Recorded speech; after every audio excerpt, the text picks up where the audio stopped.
ክርስቶስ በሕይወታችን እንዳያዝን ፍቅሩ ሊገባን ያስፈልጋል። ደግነቱ ሊገባን ያስፈልጋል። ሰው የሆነበት ዓላማ፣ በሥጋ የተገለጠበት ዓላማ፣ የተሰቀለበት ዓላማ ይሄ የማታውቅ ነፍስ ልቅሶ ያስፈልጋታል። እርሱን የማታውቅ ከተማ ልቅሶ ያስፈልጋታል። ዛሬም እንዲሁ ነው። ዛሬም ሁል ጊዜ ከእግዚአብሔር ተለይተን፣ ሁል ጊዜ ከፍቅር ርቀን፣ ሁል ጊዜ ከሰላም ርቀን ነው የምንኖረው።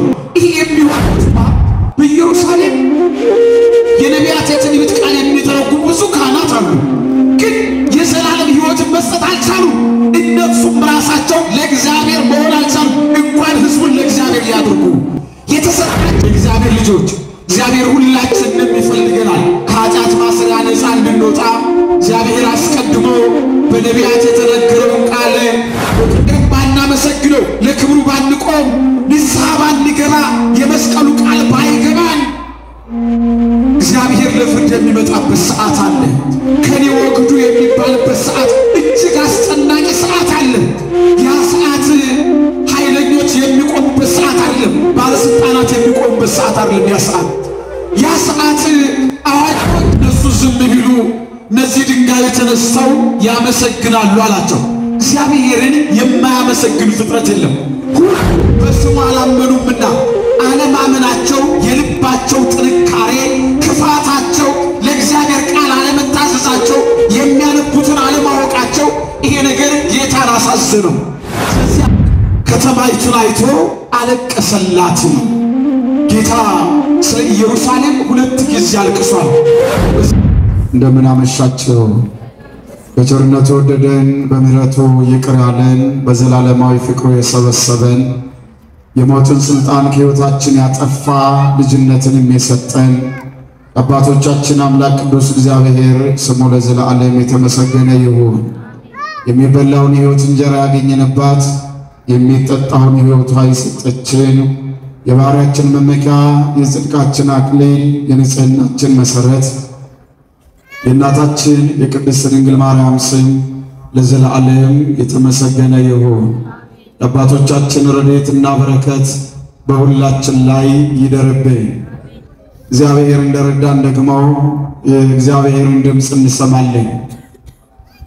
በእርግጥ እንግዲህ ሰዓቱ ጠዋት በብዙ እግዚአብሔርን ስናመሰግን ረጅም ሰዓት በእግዚአብሔር ቤተ መቅደስ የቆየንበት ዕለት ነው። ከዚህ ጋር ተያይዞ ያው እንግዲህ ሰው ትንሽ ለዓለሙ ስለሚያደላ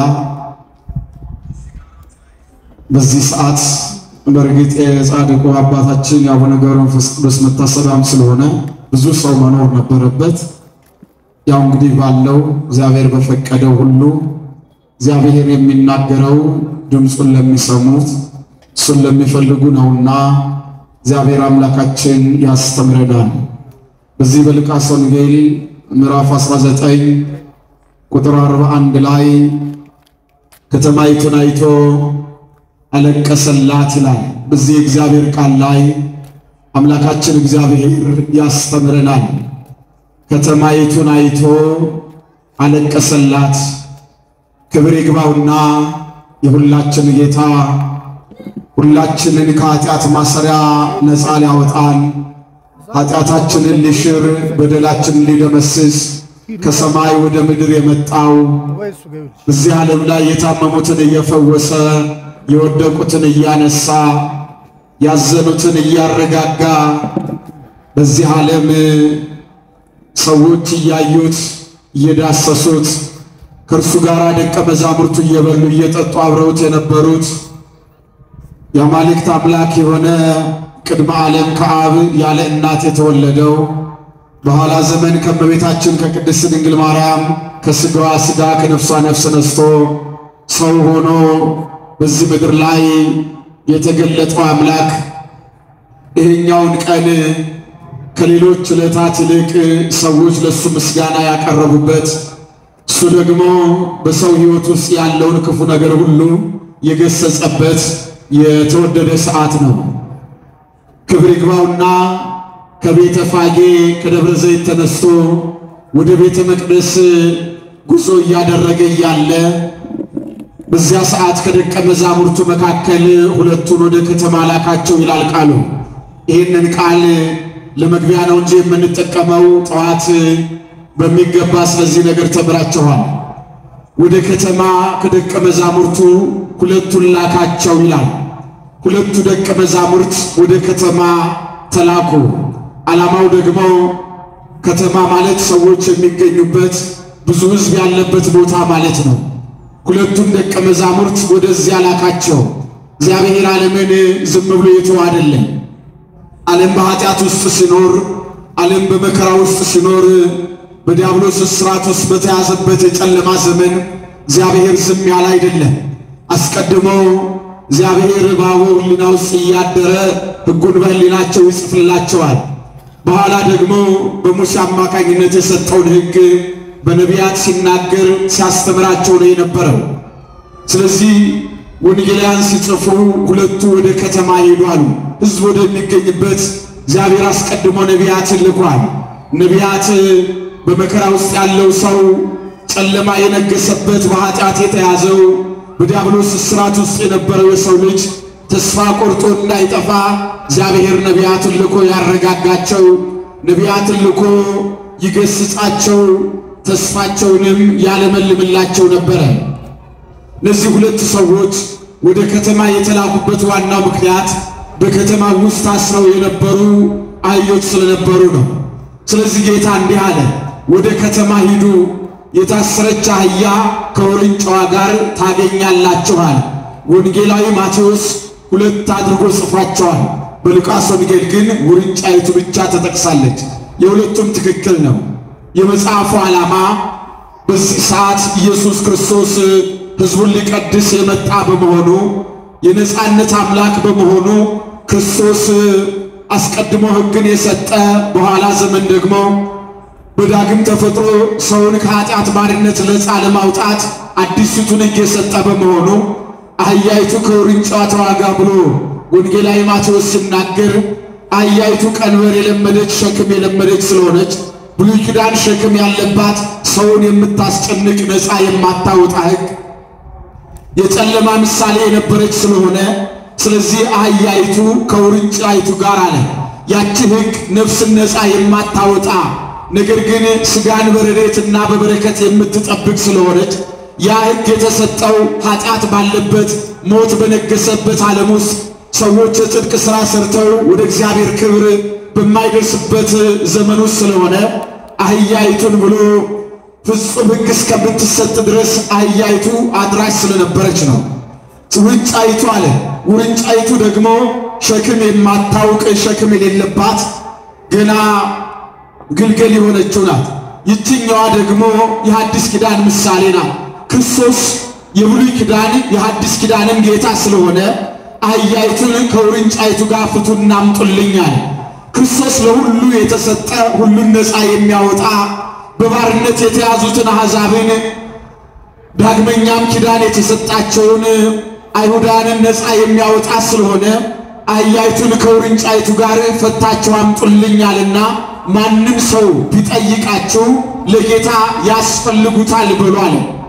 የመዳን ሰዓት የእግዚአብሔር ክብር የሚገለጥበት ሰዓት የኃጢአት ስርየት የሚገኝበት ሞት የሚወገድበት እርሱ የመጣበት ዓላማ ለሞት ስለሆነ በእርሱ ሞት ደግሞ ዘላለማዊ ሕይወት ስላለ ከዚህ የተነሳ እሱ የመጣው በሞት ውስጥ የተያዙትን ነፃ ለማውጣት ስለሆነ እነዚህን አህያይቱን ከውርንጫይቱ ጋር ስትፈቱ ማንም ሰው ቢጠይቃችሁ ለጌታ ያስፈልጉታል፣ ጌታቸው ይሻቸዋል፣ ይፈልጋቸዋል በሉ።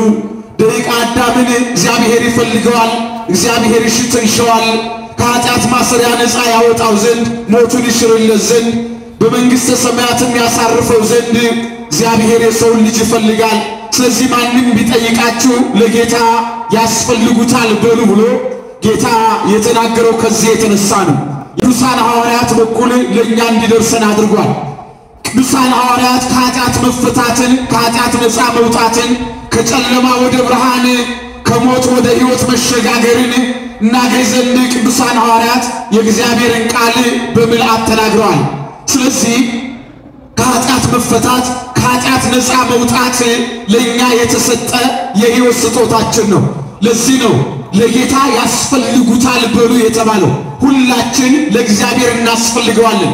እግዚአብሔር እኛን የሚፈልገው በእኛ ክብሩ ስለሚጨምርለት በእኛ መልካምነት ስለሚያገኝ አይደለም።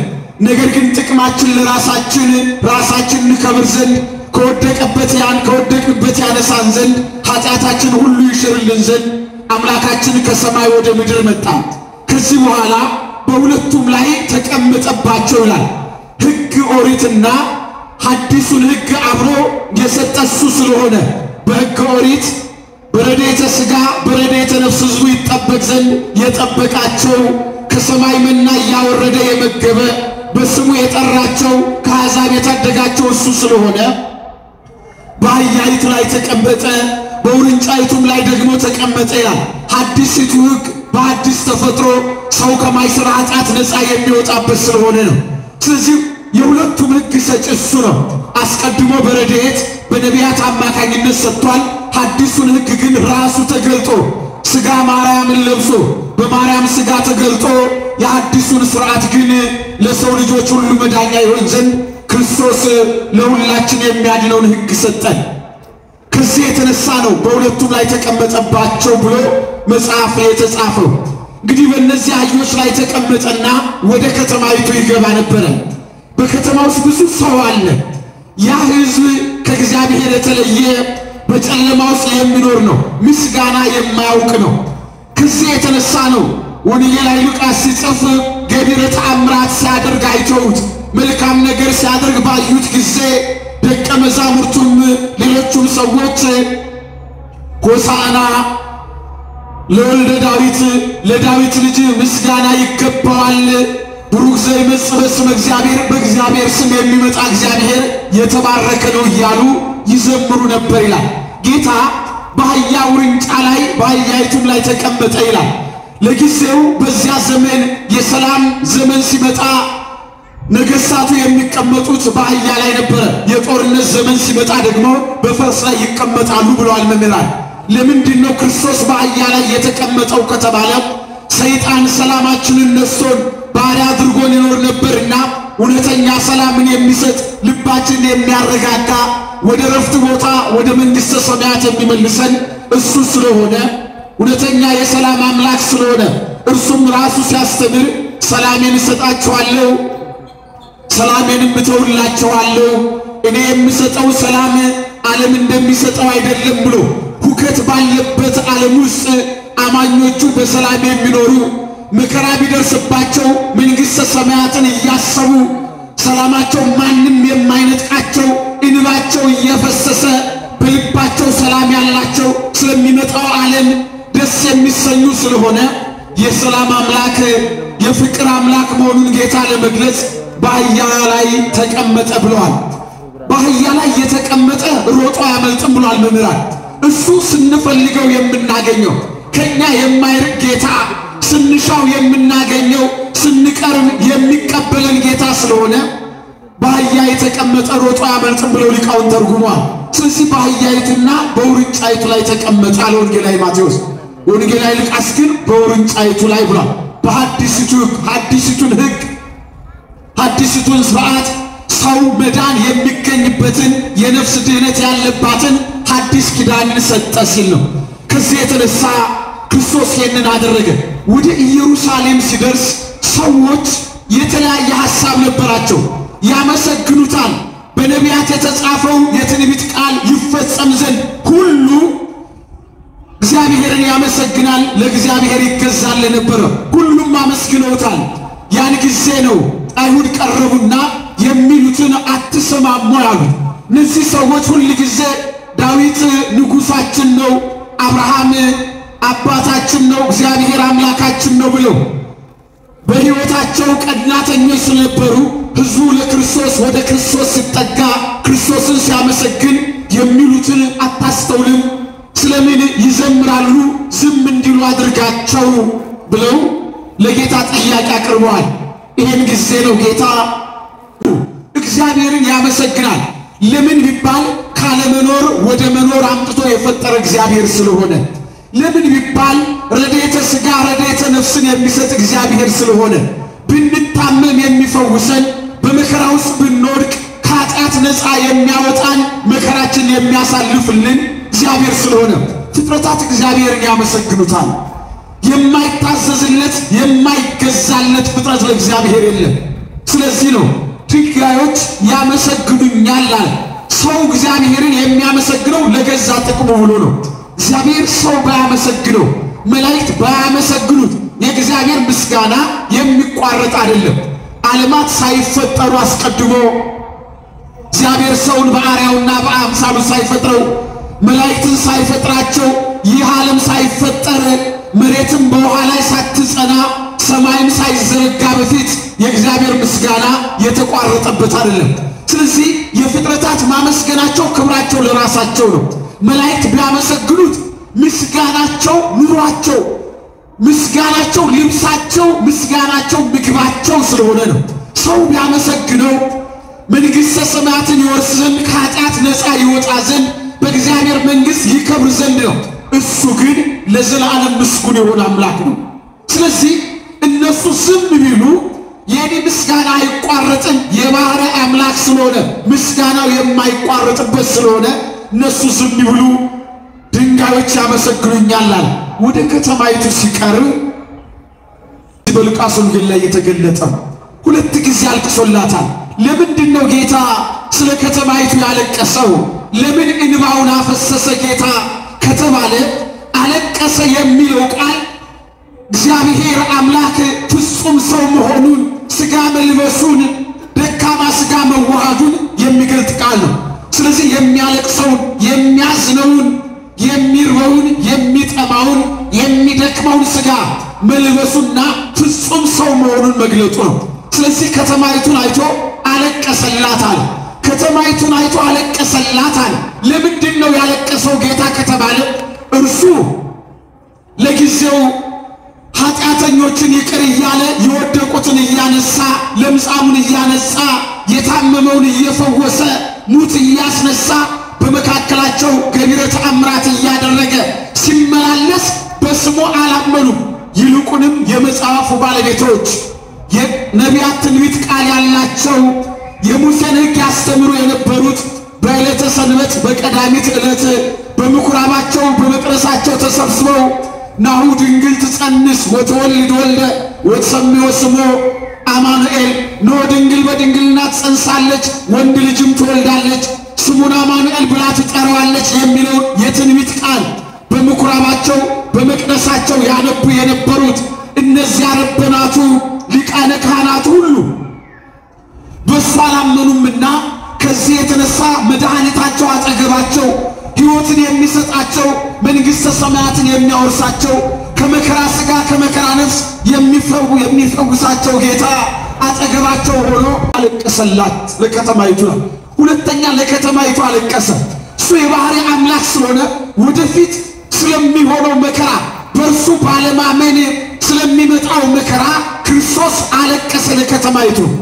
የእግዚአብሔር ልጆች መድኃኒቷን የማትቀበል ከተማ እንባ ያስፈልጋታል።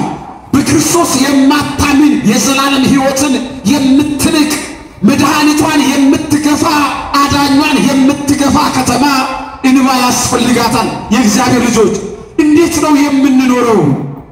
ሁል ጊዜ በሕይወታችን እግዚአብሔርን በማመን ለእግዚአብሔር በመገዛት የማንኖር ከሆነ ክርስቶስ ያለቀሰው እንዲህ ላሉ ሰዎች ነው። ቤተ እግዚአብሔር እየተመላለሱ ክርስቶስን ለማያውቁ መድኃኒታቸውን ለዘነጉ ዳግመኛ ለሚወጉት ለነሱ ክርስቶስ አለቀሰላቸው። ይኸውላችሁ በመምጣትና በመሄዳችን ውስጥ እግዚአብሔርን የማናውቀው ከሆነ ክርስቶስ ያለቀሰው ለኛ ነው። ለማያውቁት ሰዎች ከመድኃኒታቸው ተለይተው በዓለም ሐሳብ ውስጥ ለወደቁ ቃሉን እየሰሙ በሕይወት ለማይኖሩት በሕይወታቸው ለማይተገብሩት ለነሱ አለቀሰላቸው። በዚያች ከተማ ውስጥ የነቢያት የትንቢት ቃል ያላቸው የሙሴ መጽሐፍ ያላቸው መጽሐፉን የሚተረጉሙ ብዙ ረበናት ብዙ ሊቃነ ካህናት በከተማይቱ ውስጥ ነበሩ። ግን የመጽሐፉ ትርጓሜ ኢየሱስ ክርስቶስ በተገለጠ ጊዜ ግን የነቢያቱ ትርጉም ኢየሱስ ክርስቶስ በተገለጠ ጊዜ ግን የሙሴ ሕግ መጽሐፍ ባለቤት ኢየሱስ ክርስቶስ በተገለጠ ጊዜ አላወቁትም ነበረ። ዓይናቸው ተይዞባቸው ነበረ። መዳናቸው አጠገባቸው እያለ ሌላ ይጠብቁ ነበረ። የእግዚአብሔር ልጆች እኛ የምንጠብቀው ማንን ነው?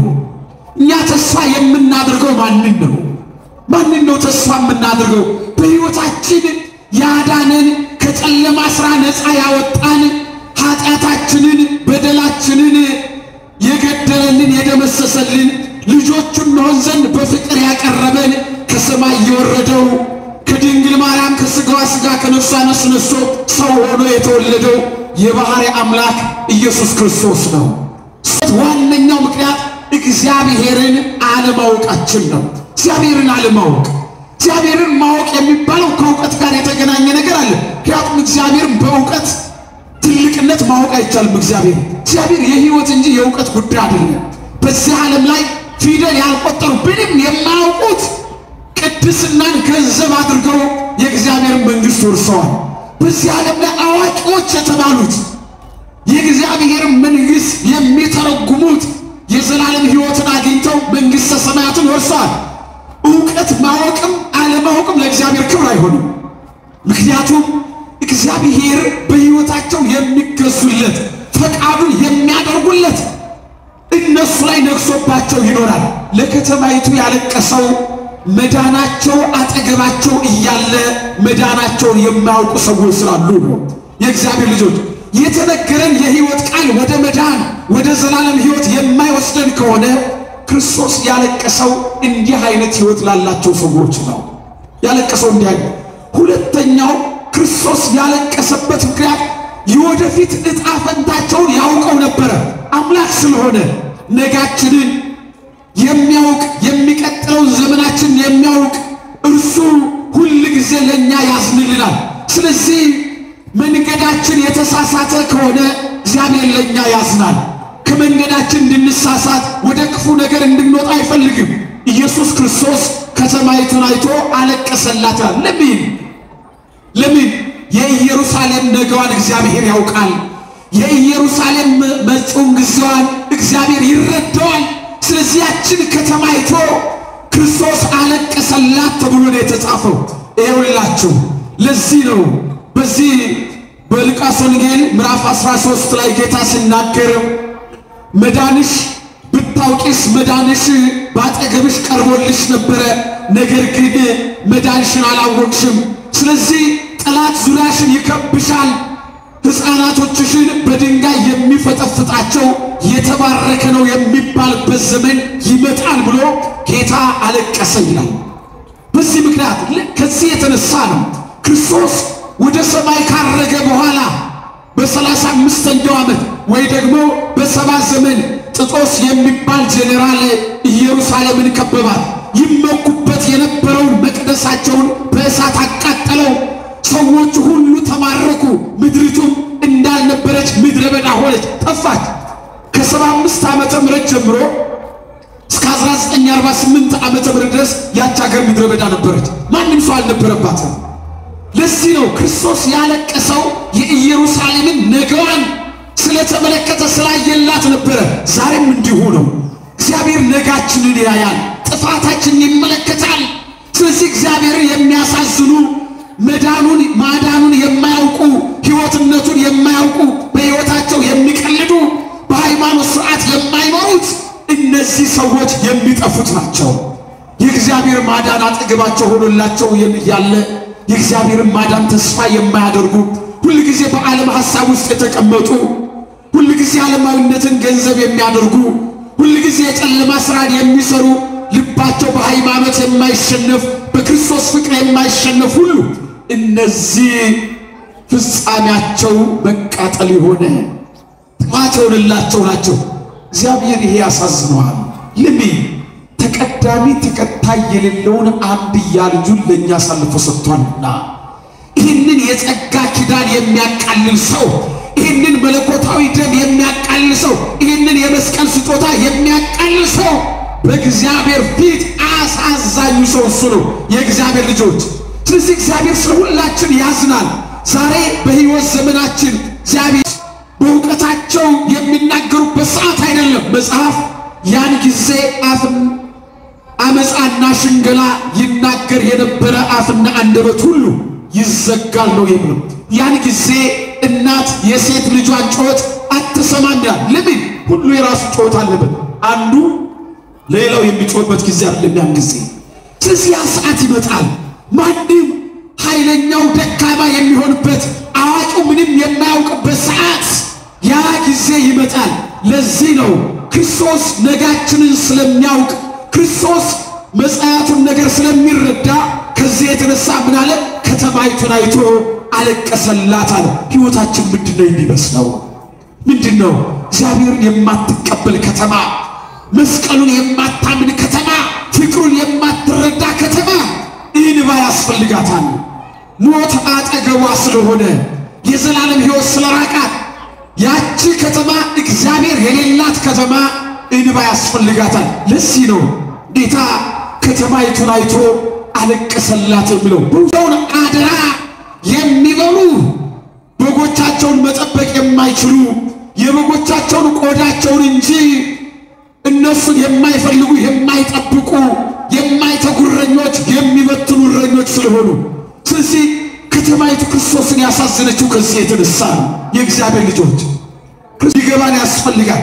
ከተማይቱን አይቶ አለቀሰላት እንዲህ እያለ ለሰላምሽ የሚሆነው በዚህ ቀን አንቺስ ብታውቂ አሁን ከዓይንሽ ተሰውሯል። ለሰላምሽ የሚሆነውን አላወቅሽውም፣ ከዓይንሽ ተሰውሯል። አያችሁ፣ ሁል ጊዜ ለምድራዊ ነገር ለጊዜያዊ ነገር ብለን እግዚአብሔርን የምንተው በጊዜያዊ ልከኝነት የምንኖር ልከኝነታችን የሚያልፍበት ዘመን እንደሚመጣ የማናውቅ ስለሆን ለዚህ ነው በፊትሽ በዓይንሽ ፊት ቀርቦልሽ ነበረ፣ አንቺ ግን ዓይንሽ ተይዟል። የእግዚአብሔርን ማዳን ለማየት ዓይናችን የተያዘ በጣም ብዙዎች ነን። ዝም ብለን በቀጠሮ የምንኖር ንስሐ የማንገባ የክርስቶስ ፍቅር የሌለን ወደ መስቀሉ ወደ ሃይማኖት ክብር መጠጋት ያቃተን ወደ ቀራንዮ መጠጋት ያቃተን ከእርሱ ጋር መኖር የደከምን በጣም ብዙዎች ነን። የእግዚአብሔር ልጆች የእግዚአብሔር ማዳን ወደ አጠገባችን ደርሷል። ስለዚህ ያንን ማዳን ልንኖርበት ያስፈልጋል። ያንን ሕይወት ልንኖረው ያስፈልጋል። ክርስቶስ የምንናገረው ቋንቋችን አለ፣ የምንኖረው ኑሯችን ነው። ክርስቶስ ኑሯችን ነው። የሕይወታችን መገለጫ እሱ ነው። ስለዚህ ሰው በምድር ላይ ሲኖር የክርስቶስን ስም መጥራትና እሱን ማክበር የተለያዩ ነገሮች ናቸው። መቼም በዓለም እግዚአብሔርን አልወደውም የሚል አንድ ሰው እንኳን ሊገኝ አይችልም። ግን እግዚአብሔርን መውደድ የሚገለጠው የዘላለም ሕይወት በመኖር ራስን ከኃጢአት በመጠበቅ ከጨለማ ስራ በመራቅ ነው። ከጨለማ ዕውቀት ከጨለማ ስራ ያርቅ። ለዚህ ነው ሐዋርያው ዕውቀት ያስታበያል አለና ፍቅር ግን ያንጻል ይላል። ዕውቀት ያስታበያል። ሰው አዋቂ ቢሆን ግን ያ ዕውቀቱ የዘላለም ሕይወት ካላስገኝለት ምንም አይጠቅመው፣ ምንም። ለዚህ ነው ክብር ይግባውና ጌታ በዚህ በዮሐንስ ወንጌል ምዕራፍ 17 ቁጥር 3 ላይ ሲናገር አባት ሆይ የዘላለም አምላክ የሆንክ አንተን ብቻና የላከውን ልጅህን ኢየሱስ ክርስቶስን ማወቅ ይህ የዘላለም ሕይወት ነው። የዘላለም ሕይወት ዕውቀት ማለት ሥላሴን ማወቅ ማለት ነው። እግዚአብሔርን ማምለክ ለሥላሴ ፈቃድ መገዛት ማለት ነው። የዘላለም ሕይወት ዕውቀት የሚባለው ይሄ ነው፣ ሌላ የለም። ስለዚህ ልጅህን ኢየሱስ ክርስቶስን አንተን የዘላለም አባት የሆንክ አንተንና ልጅ ኢየሱስ ክርስቶስን ማወቅ ይህ የዘላለም ሕይወት ነው ይላል። ስለዚህ ሕይወት ዕውቀት የሚባለው እግዚአብሔርን ማወቅ ነው። እግዚአብሔርን ማወቅ ማለት ደግሞ ፈቃዱን ማድረግ ማለት ነው። ያለ እግዚአብሔር ፈቃድ የሚኖር ኃጢአተኝነትን፣ ክፋትን፣ አድመኝነትን፣ መለያየትን ገንዘብ ያደረገ ሰው የእግዚአብሔር አይደለም። ሰው የእግዚአብሔርን ማወቅ በዚህ አይገለጥም። ይሄ የሰይጣን ሥራ መገለጫ ነው። አድመኝነት፣ ክፋት፣ እርኩሰት፣ ጣዖት ማምለክ፣ ዘማዊነት፣ ሰካራምነት፣ ዓለማዊነት ይሄ የዲያብሎስ መገለጫ ዓላማ፣ ሰውን የፈለገበት ዓላማ፣ ስለ ሰው መከራ የተቀበለበት ዓላማ ፍቅር ስለሆነ እኛን መውደዱ ስለሆነ እግዚአብሔር እንዴት ባለ ፍቅር እንደወደደን ሊገባን ያስፈልጋል። እኛን ለማዳን ይሁላችሁ የበደለው ሰው ነው። በገነት ያለችውን ሞት የምታመጣውን ዛፍ የቆረጠው የአዳም እጅ ነው። የተቸነከረው ግን ኢየሱስ ክርስቶስ ነው። ስሙ ለዘላለም ይመስገን። ወደዚያች የተጓዘው የአዳም እግር ነው። የተቸነከረው ግን የክርስቶስ እግር ነው። ፍላጎት መጎምጀት ያደረው በአዳም ልብ ውስጥ ነው። የተወጋው የአዳኛችን ኢየሱስ ክርስቶስ ልብ ነው። ስሙ የተመሰገነ ይሁን። ስለዚህ እንዴት ባለ ፍቅር እንዲወደደን ሊገባን ያስፈልጋል። ይሄ ከሆነ ደግሞ ፈቃዱን ማድረግ ያስፈልጋል። የቅዱሳን ሕይወታቸው በዚህ የሚታወቀው ዝም ብሎ ይመስላችኋል?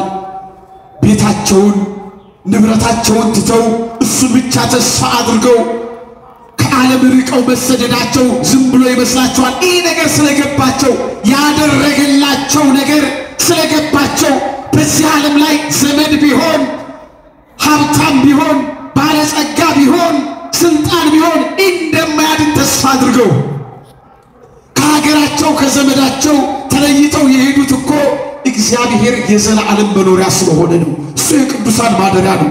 የቅዱሳን ሀገር ነው። እሱ ጻድቁ ከሀገራቸው ተሰደው ወደማያውቃቸው ሕዝብ መካከል የመጡበት ዓላማ እግዚአብሔር ሀገርና መኖሪያ ስለሆነ ነው። ስሙ የተመሰገነ ይሁን። ስለዚህ ሁል ጊዜ በሕይወታችን የቅዱሳን ሕይወት መከተል ያስፈልጋል። እነሱ የተጓዙበትን ጉዞ መጓዝ፣ እነሱ ያመኑትን አምላክ ማመን፣ በሱ ፈቃድስ መኖር ያስፈልጋል። ኑሯቸው የድካም አይደለም፣ የኃይል ነው። በዚህ ዓለም ላይ ስለ እግዚአብሔር ቃል ደክመዋል። በዚህ ዓለም ላይ ስለ መንግሥተ ሰማያት ስደተኛ ሆነዋል፣ ተርበዋል፣ ተጠምተዋል። ነገር ግን ሁል ጊዜ የሚያተርፉት ለዘላለም ያለ ሐሳብ ነገ ምን ይሆናል በሌለበት ሕይወት ውስጥ በዘላለማዊ ሕይወት ውስጥ የሚኖሩት ይህንን ዓለም የተጸየፉት ናቸው። ከዚህ የተነሳ በሕይወታችን እግዚአብሔርን ማወቅ ያስፈልጋል። እግዚአብሔርን አላወቁም። ለካ ማንበብ እግዚአብሔርን እንዲያውቅ አድርገን ማንበብ ፈተና ያሳልፍ ይሆናል። እግዚአብሔርን ለማወቅ ግን ማንበብ ብቻውን አይጠቅምም። ለዚህ ነው ታላቁ የቤተ ክርስቲያን አባት ቅዱስ ዮሐንስ አፈወርቅ ሲናገር አይሁድ ይጽፋሉ እኛ ግን እናነባዋለን ይላል። አይሁድ ያነባሉ እኛ ግን እንተረጉመዋለን ይላል። አይሁድ ይተረጉማሉ እኛ ግን በሕይወት እንኖረዋለን ይላል። ምክንያቱም ምኩራብ ምሳሌውን ትንቢቱን ይዛ ነው የቀረችው። ቤተ ክርስቲያን ግን የዘላለም ሕይወት አድርጋ ተቀበለችው። እግዚአብሔር የተመሰገነ ይሁን። ስለዚህ ዕውቀት የሚባለው ነገር እግዚአብሔርን በሕይወት መኖር፣ እሱ የእሱን ፈቃድ መከተል፣ የእግዚአብሔርን ስም እየጠሩ የምንጠራውን ስም ሁል ጊዜ ለስሙ መገዛት፣ ከኃጢአት ራስን መጠበቅ ማለት ነው። ይህንን ነው መዳንሽ ሰላምሽ የሚሆነው በዚህ ቀን ነበረ፣ ነገር ግን ከዓይንሽ ተሰውሮብሻል አለ ጌታ። አጠገባቸው ሙት እያስነሳ ለምጻም እያነጻ ሽባ እየተረተረ እንደዚህ ባለ ነገር አጠገባቸው ሆኖ ጌታ ከነሱ ጋር ቢሆን ግን አላወቁትም ነበረ። መድኃኒታቸውን ገፉት፣ መድኃኒታቸውን ጠሉ። መድኃኒታችን እየጠላን አንኖር የእግዚአብሔር ልጆች። እሱ ከሰማይ ወደ ምድር የመጣው እኛን ወዶ ነው። ሁል ጊዜ ከወደድን ጌታ መሸሽ አይገባንም። ከሱ ሸሽተን የት እንሄዳለን? እሱ የሰማይና የምድር ፈጣሪ ነው። ሁሉን በእጁ ጨብጦ የሚገዛ አምላክ ነው። ለዚህ ነው ስለዚህ ምን አለ? ወራት ይመጣብሻልና ጠላቶችሽም ቅጥር ይቀጥሩብሻል፣ ይከቡሻል፣ በየበኩልም ያስጨንቁሻል። በአንቺም ውስጥ የሚኖሩት ልጆችሽን ወደ ታች ይጥላሉ።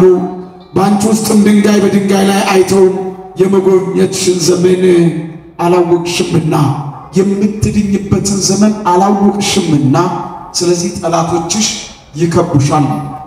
የተጎበኘንበት ዘመን ሐዲሱ ኪዳን የተገለጠበት ዘመን፣ የዘላለም ሕይወት የተገለጠበት ዘመን፣ የገለጠልንን ጌታ ካላወቅነው ጠላታችን ዲያብሎስ ይከበናል። የሚያስጨንቅ ዘመን፣ የሲኦል ኑሮ፣ የመከራ ዘመን ያገኘናል። ከሞት በኋላ ሁለተኛ ሞት ያገኘናል። ስለዚህ ነው የመጎብኘታችንን ዘመን የተዋጀንበትን ዘመን መረዳትና ማወቅ ያስፈልጋል። ለዚህ ነው አላወቅሽም ጠላቶችሽ ይከቡሻል ብሎ ጌታ ስለ ከተማይቱ የተናገረው እንባውን አፍሶ ያለቀሰላት ከዚህ የተነሳ ነው። እግዚአብሔርን የማያውቁ በዚህ ዓለም ሐሳብ ላይ የሚኖሩ ሰዎች እግዚአብሔርን የሚያሳዝኑ እግዚአብሔርን የሚያስለቅሱ እነሱ ናቸው። የእግዚአብሔር ልጆች ከፍጹም ፍቅሩ የተነሳ እሱ ካለው እኛን መውደድ የተነሳ ሁሉ ጊዜ ወደ ኃጢአት፣ ወደ ክፋት፣ ወደ አድመኝነት ከሃይማኖት ወደ መውጣት ስንሄድ እግዚአብሔር ያዝናል። ስለዚህ ሰላም የሌላት ከተማ፣ እግዚአብሔር የሌላት ከተማ ታሳዝናለች። ሁሉ ጊዜ የምታስለቅሰው እሷ ነው። ይህን ካደረገ በኋላ ወደ መቅደስ ገብቶ በእርሱ የሚሸጡትን የሚገዙትን ያወጣ ጀመረ። የሚሸጡና የሚገዙ አንድ ልብ የሌላቸው ማለት ነው።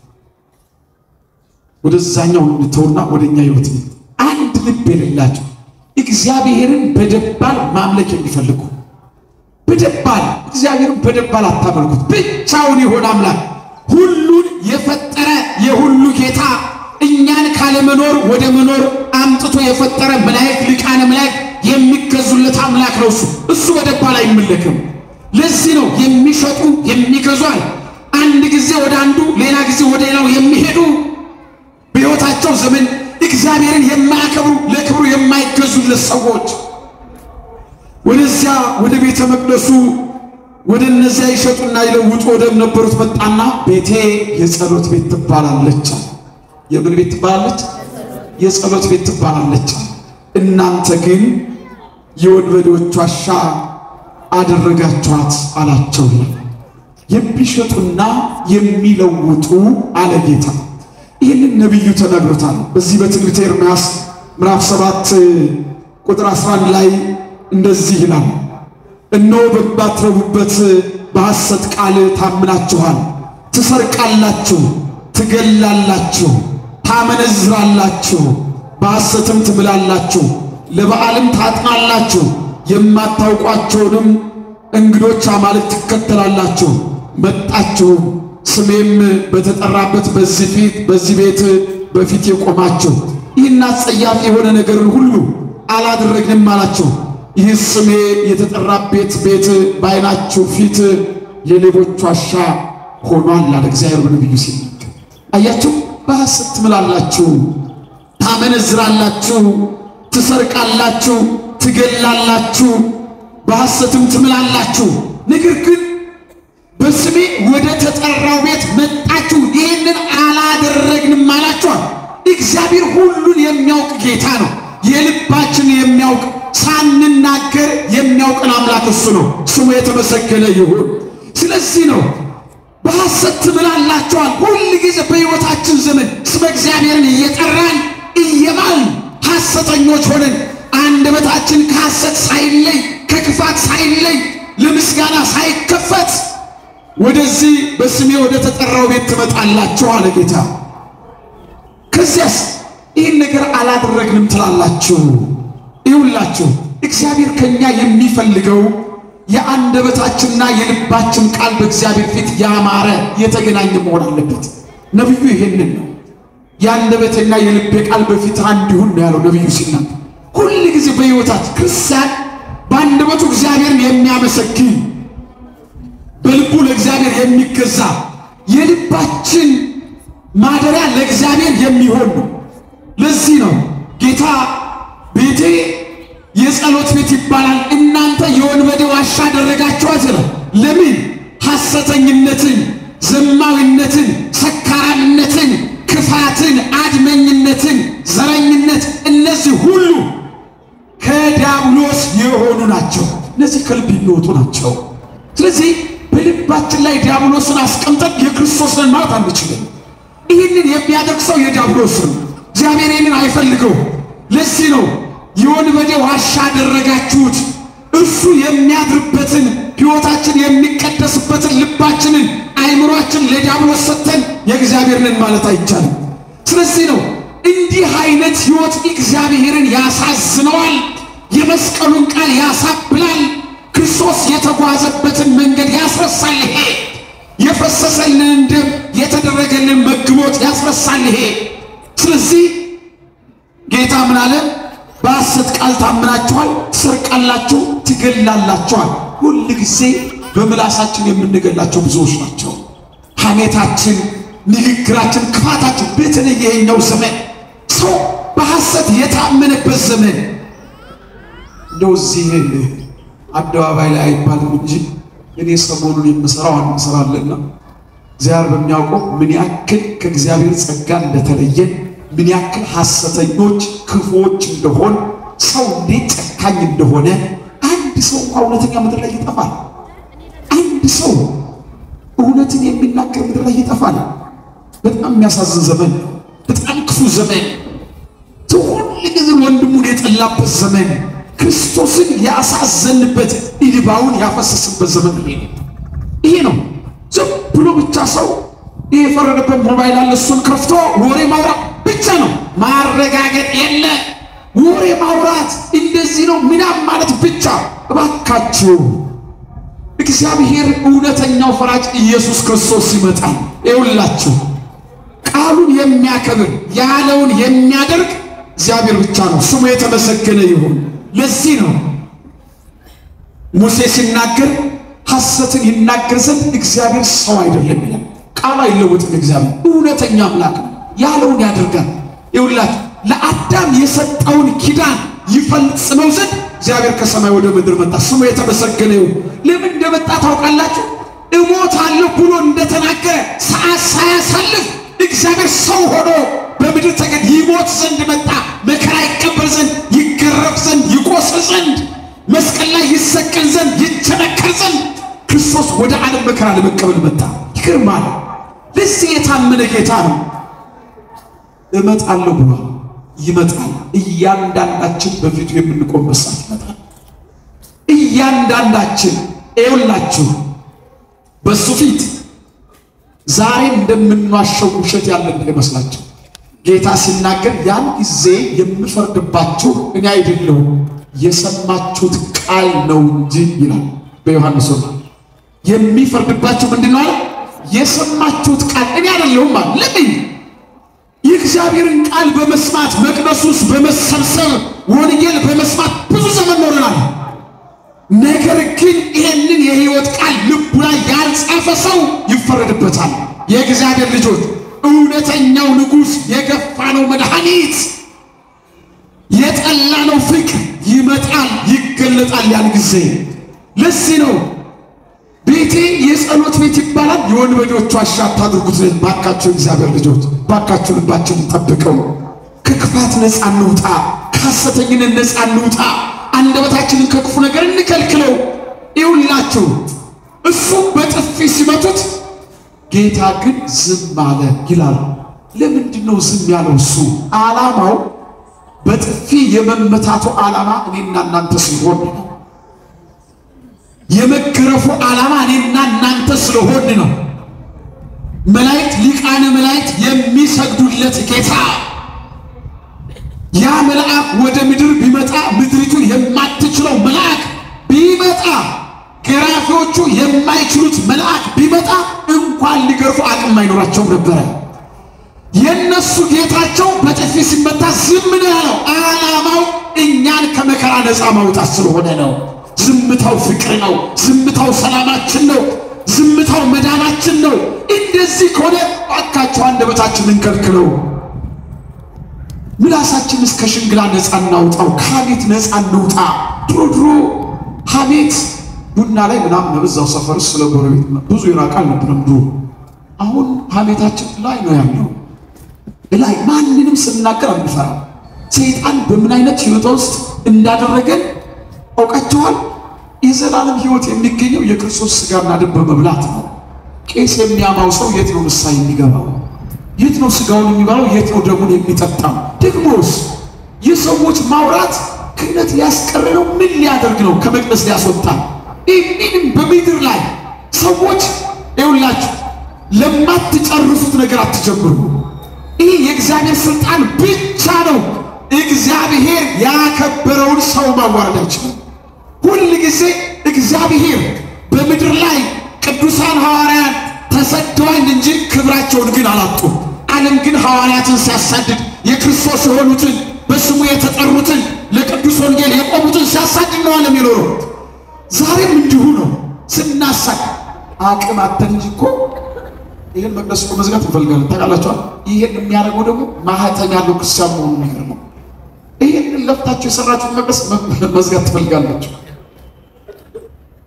በጣም አሳዛኝ ዘመን ላይ ያለ ነው። ባካችሁ ልባችሁን ለእግዚአብሔር ስጡት። የወንበዴ ዋሻ የሰይጣን ማደሪያ ልባችሁን አታደሙ። ወንበዴው እሱ ነው። ሰውን ያሳተ፣ ሰውን የጣለ፣ ከክብር ያዋረደ፣ ዛሬም ዙሪያችንን የሚዞር ከክብር ያዋርደን ከአባታችን መንግስት በደሙ ከሰጠን አምላክ መንግስት ያስቀረን ዙሪያችንን ዲያብሎስ ይዞራል። ባካችሁ ይሄ አሳዛኝ ሕይወት ነው ለእግዚአብሔር። እሱን የሚያሳዝነው ከተማይቱን አይቶ ያለቀሰበት ምክንያት ያልተዘጋጁ፣ ፍቅሩ ያልገባቸው፣ የሕይወት ትርጉም ያልገባቸው፣ የእሱ ሰው መሆን ያልገባቸው፣ የመጣበት ዓላማ ያልገባቸው ክፉዎች ከተማይቱን ስለሞሏት ነው ጌታ ለኢየሩሳሌም ያለቀሰው። ሕንፃውና ድንጋዩን አይቶ አይደለም። በውስጧ ያሉት ሕዝቦች ክፉዎች ስለሆኑ፣ የሚቃወሙ ስለሆኑ፣ ተሳዳቢዎች ስለሆኑ፣ እንዲህ ስለሆኑ ነው። ከዚህ ሕይወት ነፃ መውጣት ያስፈልጋል። ይኸውላችሁ ሃይማኖት ማለት ክርስቶስን ለብሰን የምንኖርበት የተቀደሰ ሕይወት ነው እንጂ እኛ ያበጃጀነው ነገር አይደለም። የኛ አይምሮ የሳለው ስዕል አይደለም ሃይማኖት። እግዚአብሔር የኛ አይምሮ የሳለው ስዕል አይደለም። እሱ ይቅር ባይ ነው። ምሕረት ያለው ጌታ ነው።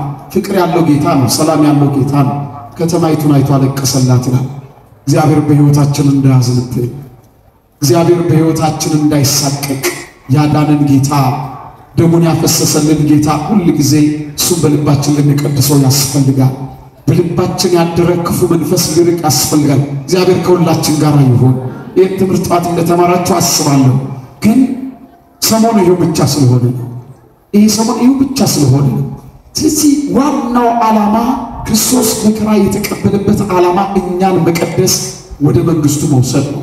እንዲህ ከሆነ መቅደሱን የወንበዴ ዋሻ አታድርጉ።